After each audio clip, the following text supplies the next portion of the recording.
की शुरुआत एक अजीबोगरीब नज़ारे से होती है, जहां एक शख्स अपनी बेटी की तलाश कर रहा है। अचानक उसके सामने एक भयानक राक्षस प्रकट होता है और यहाँ वह जागता है।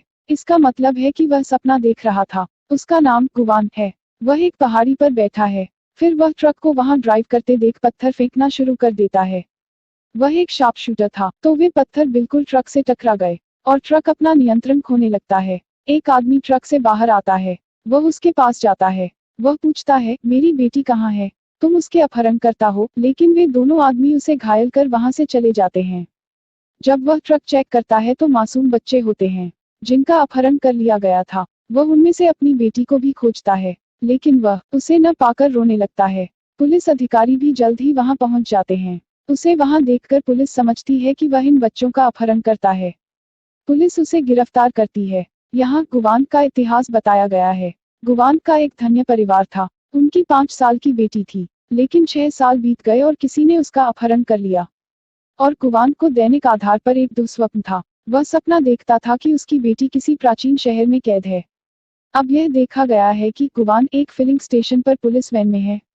तभी वहां एक काली कार आती है और वहां एक बैठी हुई लड़की उससे कहती है, इस गाड़ी में तुरंत चढ़ो। वैसे भी वह चुपके से उस कार में चला जाता है। वह लड़की उससे कहती है, मैं तुम्हारे बारे में सब कुछ जानती हूँ, हालांकि तुम्हारे बुरे सपने के बारे में। उसका नाम लिंग है। वह गुवान से कहती है, मैं तुम्हारी बेटी को खोजने में तुम्हारी मदद करूंगी, लेकिन इसके बदले में तुम्हें मेरा काम पूरा करना होगा। वह उसे एक ऐसी जगह ले आती है जहां एक लड़का टीवी पर लाइव प्रसारण कर रहा होता है। वह एक उपन्यास से एक कहानी कह रहा है। कहानी की शुरुआत में एक योद्धा का परिचय दिया जाता है, जिसका कुछ लोगों द्वारा पीछा किया जा रहा था। वे उसे मारना चाहते हैं। इसी बीच उस योद्धा की बहन वहां पहुंच जाती है, जो उसे बचाते हुए उनसे लड़ने लगता है। एक अन्य योद्धा भी है जो उस लड़की को देखकर उसे मारने आता है। वह योद्धा अपनी बहन की जान नहीं बचा सकता। उल्टा आकर वह उस वृद्ध योद्धा का अंत कर देता है। इस योद्धा का नाम कोगवन था। उसी समय वृद्ध योद्धा की कवच उसके शरीर पर चिपकनी शुरू हो जाती है। चलती थी। यह कोगवन के शरीर पर चिपक कर उस पर एक नजर उत्पन्न करता है। यह कोगवन का खून चूसने लगता है। यह इसे संबोधित करता है, अगर तुम उस राक्षस को मारने जा रहे हो तो मेरे साथ चलो। जैसा कि वह सोचता है कि एक व्यवसाय उस स्थान पर वास्तविक दुनिया में भाषण दे रहा है। होश खोने के बाद वह नीचे गिर जाता है। इस उपन्यास कहानी का सीधा प्रसारण यहीं पर रुका हुआ है और लिंग गुवान से कहता है, वह योद्धा इस कहानी के अंत में उस राक्षस को मारने वाला है। लेकिन यह रहस्य है कि इसका असर असल जिंदगी पर पड़ रहा है।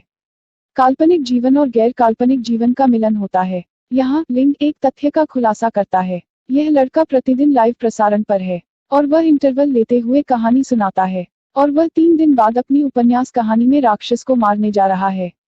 लेकिन डरावना तथ्य यह है कि उपन्यास की कहानी में जब भी राक्षस की हत्या का उल्लेख किया जाता है, तो मेरा सिर या तो बीमार पड़ जाता है या अपनी चेतना खो देता है।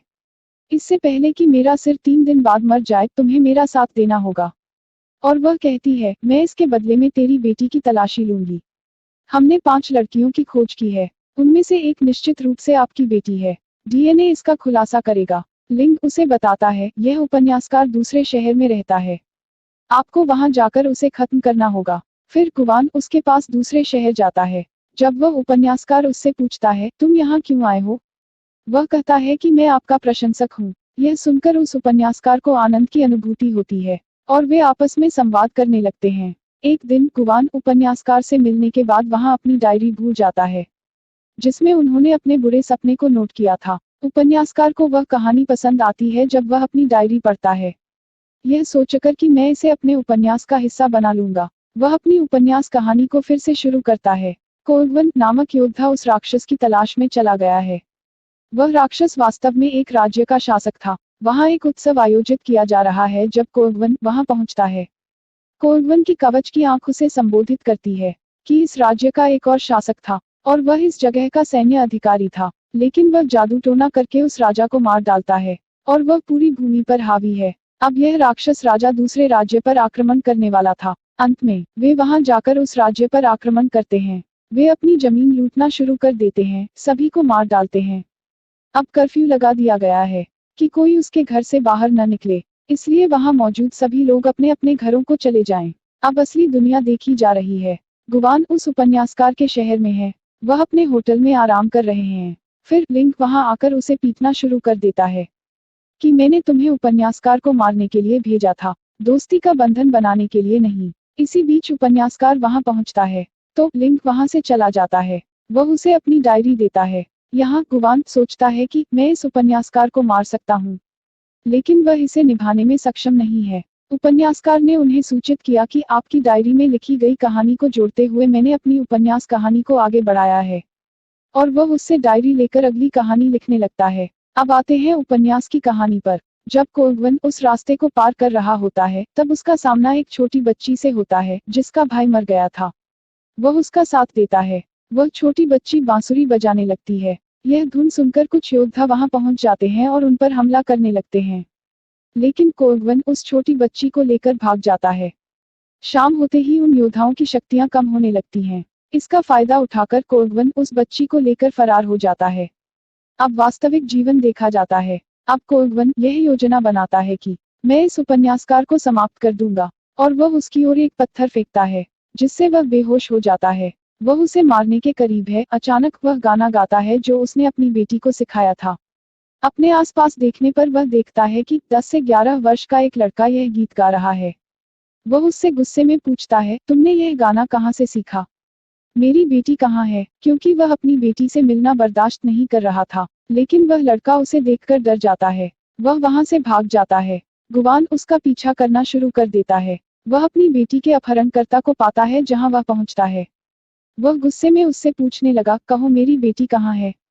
वह अपहरणकर्ता बताता है कि मैंने उसे बेहोश करने के लिए पर्याप्त नशा किया था, नतीजतन वह मर गई। यह सुनकर गुवान अपना आपा खो देता है। वह उसे पीटना शुरू कर देता है।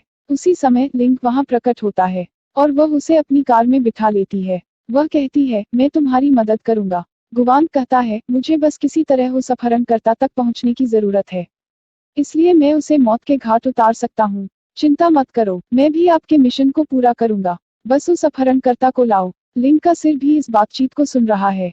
कौन? लिंक से कहता है, वहां आकर मैं उसे यह मिशन नहीं सौंपता अगर मैंने मजबूर नहीं किया होता। यहाँ लिंक भी यहाँ काफी उदास है, क्योंकि वह अपने सिर को अपने पिता के रूप में सम्मान करती थी। वह उसकी मदद करना चाहती थी। दूसरी ओर उपन्यास में कोगवन और उस बच्ची को दिखाया गया है जो उस शहर की गलियों से गुजर रहे थे जहां हर तरफ लाशें पड़ी थीं। कुछ लोग उन दोनों पर हमला करने लगते हैं।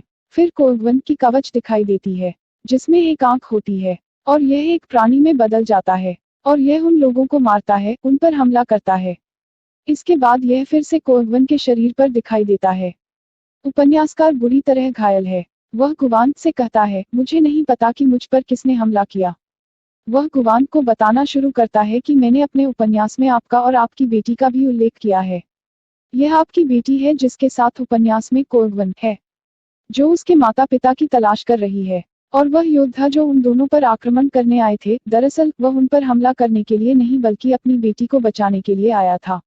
यह आपकी भूमिका है, क्योंकि आप दोनों के चेहरे पर एक ही निशान है। गुवान उपन्यासकार से अनुरोध करता है, क्या आप इस उपन्यास को पूरा कर सकते हैं?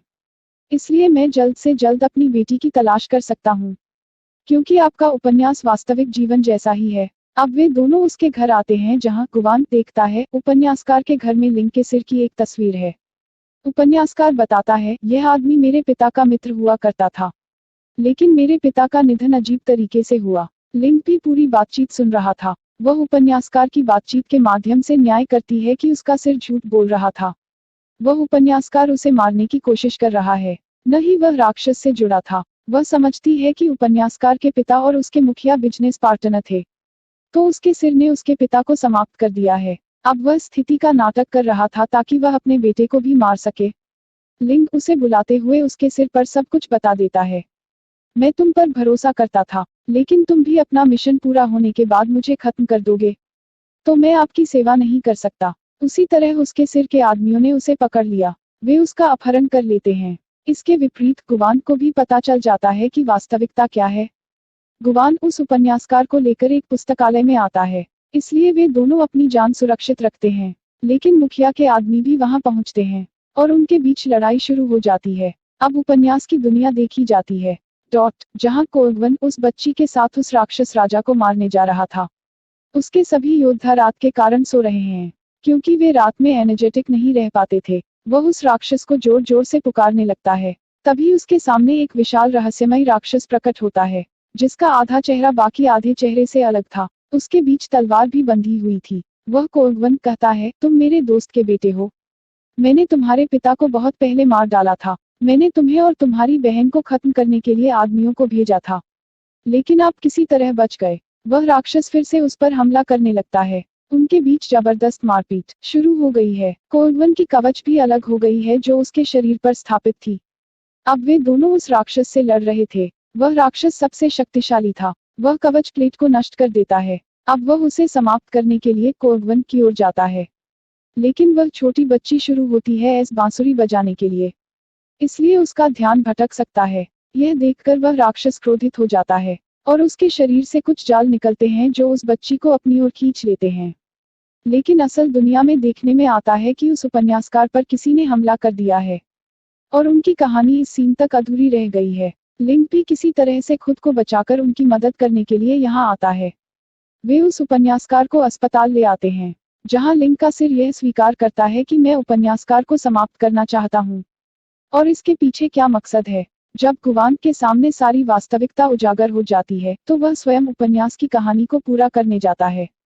वास्तव में लिंक का सिर सिर्फ उस उपन्यास कहानी से जुड़ने के लिए अभिनय कर रहा था, लेकिन उपन्यास की कहानी में बच्ची वास्तव में गुवान की बेटी थी। सिर उसे रोकने के लिए आगे बढ़ता है, लेकिन लिंक उसे पीछे धकेल देता है। दूसरी ओर गुवान जैसे काल्पनिक चरित्र जिसके चेहरे पर एक निशान होता है, उसे यह भी पता चलता है कि उसका राक्षस राजा धोखेबाज है। चूंकि वह सिर वास्तविक दुनिया में भ्रामक था, वह उस पर हमला करने लगता है। अब कोगवन और वह योद्धा मिलकर राक्षस से बहुत अधिक लड़ते हैं। फिर वे उसके सिर पर लगी तलवार को नीचे की ओर खींचते हैं। परिणामस्वरूप वह राक्षस विच्छेदित हो जाता है। यहाँ उपन्यास की कहानी समाप्त होती है, लेकिन गुवान बहुत परेशान है कि वह अपनी बेटी की तलाश करने के लिए कोई खबर नहीं मिली। फिर उसने अस्पताल से बाहर एक नजर डाली, जहां वह उस बच्चे के लड़के को देखता है जो गाना गा रहा था। उसके साथ एक छोटी बच्ची भी है। वह अस्पताल के बाहर आता है दौड़ते समय और लिंक भी उसके पीछे है। उसे होश आता है कि वह मेरी बेटी है। वह गाना गाने लगता है जो वह अपनी बेटी के लिए गाता था। यह गीत सुनकर उसकी बेटी तुरंत पीछे मुड़ जाती है, क्योंकि वह जानती थी कि वह उसका पिता है। अब उपन्यास का अंत भी दिखाया गया है। किसी तरह वह बच्चा उस राक्षस के पेट से बाहर आता है और वह योद्धा को बेनकाब करती है और अपने पिता के चेहरे को भी छूती है। इसका मतलब है कि बालिका और पिता ने एक किया था और गुवान ने भी